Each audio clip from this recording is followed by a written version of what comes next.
ururada haweenka iyo xuquuqda carruurta u dooda iyo sidoo kale culamaa udiinka qaar ka mid ah oo Muqdisho kulan ku yeeshay maanta ayaa cambaareeyay weeraro kala duwan oo ka hor imaanaya xuquuqul aadanaha oo ka dhacay magaalada Muqdisho. sidoo kale ururadan oo u badnaa kuwa u dooda xuquuqda carruurta iyo haweenku waxa ay sheegeen in falalkii gurracnaa ee ka dhacaya magaalada Muqdisho maalmihii la soo dhaafay aysan sal iyo raad toona ku lahayn diinta Islaamka iyo dhaqanka suuban ee Soomaalida. ururada u dooda xuquuqda haweenka ee kulanka ka qayb galay dhammaantood waxa ay ka mideysnaayeen inay cambaareeyeen sidoo kalena dawladda ay fariin ugu direen in la joojiyo tacadiyada loo geysto haweenka iyo carruurta iyadoo dhacdooyin gurracan ay ka dhaceen magaalada Muqdisho. waa kuwan qaar ka mid ah haweenka iyo culimada oo aragtida ka hadlaya. barigana waxa aragtaan ku sameeynayo fasaadka maanta meelaan la taaba karin annagoo ummad muslimiin ah in qof maalin cad muslim ah ee tawxiidayo ee shahaadanayo baangad lagu jarjaro ee haddana benziin lagu shubo la gubo yacni wax ka xun ma jiraan. waa sidii munaafiqiinta ay u dhaqmi jireen, waa sidii runtii ninka gabyay uu yiro kala camalka aan taagannahay. limithli hada yaduubu alqalbu min kamadin in kaana fi lqalbi iimaanu wa islaamun. tanoo kale ayuu qalbiga murugo darteed la dilaacaa haddii qalbiga iimaan iyo islaam uu ku jiro. gabar Soomaaliyeed oo aroos loo wado loo galbiyay dhaqanka intaas annaga waxaan la dilaayo haddii ay tahay magaciisa siyaasad ma dhihi karo markay gabar yar oo 8 sano jirto iyo jid in la isku qabsado nidaam darra keenayso. gabadhan jaamacadda loogu tago la dilaayo waxaan dhihi karnaa xataa haddii la soo diray qolaa soo dirsatay inay ka dambayso. waxaan rabnaa inaan u sheegno waxaan la dilayno waa wiil Soomaali, waxa la dilayno waa ummad Soomaaliyeed.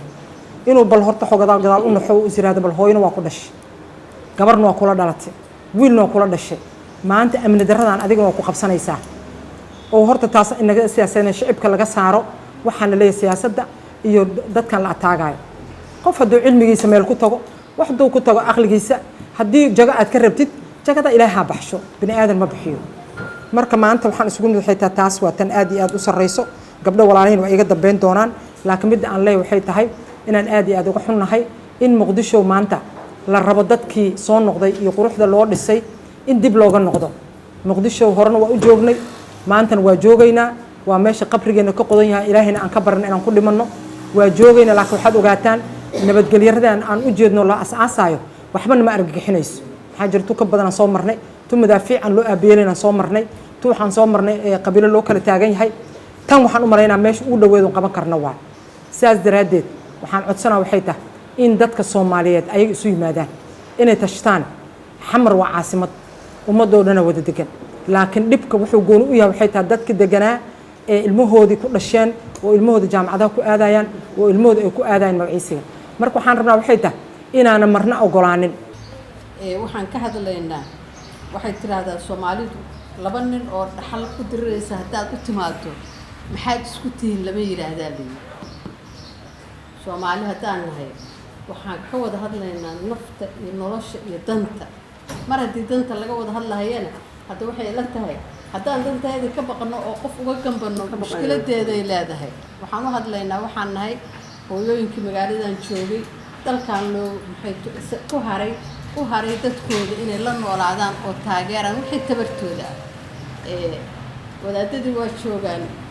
adcaful iimaanku waa inaad uuta ka karayeystaa Soomaali sheekh. annagu adcaful iimaan iyo iimaan buuxaba intaba waa isku dayna inaan ku shaqeyno. alxamdulilaahi rabbil caalamiin.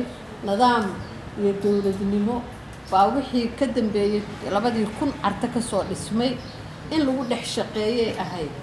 waxaad moodaa marka Soomaaliya qofka mas'uulka ka noqonaya ama madaxweynaha ka noqdo ama prime minister ka noqdo ama xildhibaan ka noqdo ama wasiir ka noqdo waxaad moodaa wax naga maqan inay jiraan oo wali aad moodaa inaan baranno inaan u baahanahay meesha lagu shaqeynayo iyo dadka aan u shaqeynayno iyo shaqada la qabanayo.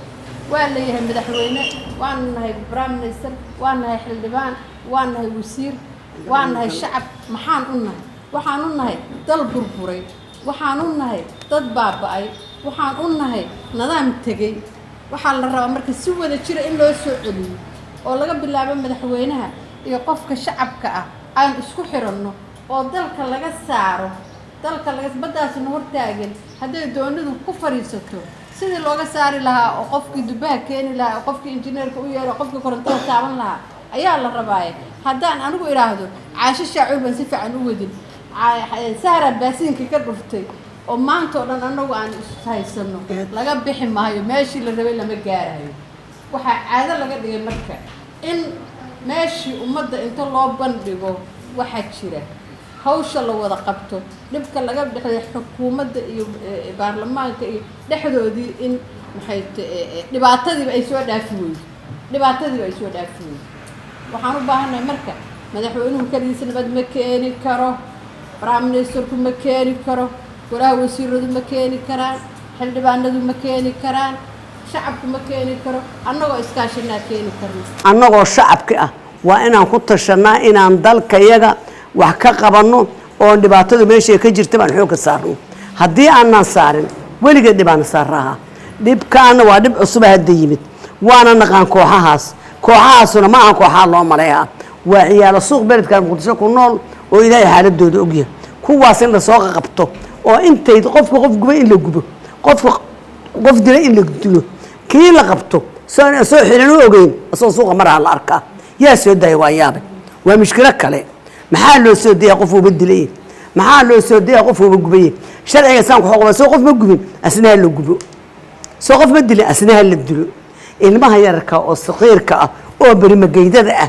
oo dhibaato cunuga yar oo 7 sano jira sharci islaam sharci gaar sharci muslim wax qaba in la dilo xagay joogan bal maxaa ilmaha yarka lagu dilaa maxaa lagu galay ma weligeed intaan joogno wax kasta waa arag laakiin ilma saqiirna la dilaa ma aanan arag waa wax nagu cusub على آذان مؤمن مقدشو.